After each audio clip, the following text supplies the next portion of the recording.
น้องสบายดีเนาะน้องๆสองคนเนาะ สบายดี สบายดี อ๋อมื้อนี้ไอ้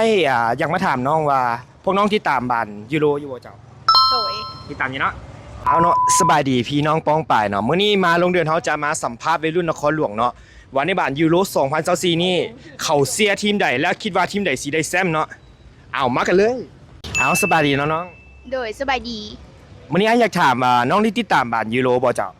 โดยได้เบิ่งอยู่ โดย ในบ้านยูโรนี่นะน้องคิดว่าทีมใดสิได้แชมป์ น้องคิดว่าน่าจะแม่นโปรตุเกส เอาเป็นหยังคือเรียกโปรตุเกส เพราะว่ามักโรนัลโดมันรอ โอเคเนาะมักในคอมรอของโรนัลโดเนาะโอเคเดี๋ยวไอ้ขอวาร์ปหน่อยเด้อโอเคเอาวาร์ปมาเลย Facebook แอนนาสโน แอนนาสโนเนาะ โอ้ยแม่นสโนบี้ลง โอเคติดตามน้องไนเด้อน้องสบายดีเนาะน้องคนงามทั้งสอง โดยสบายดี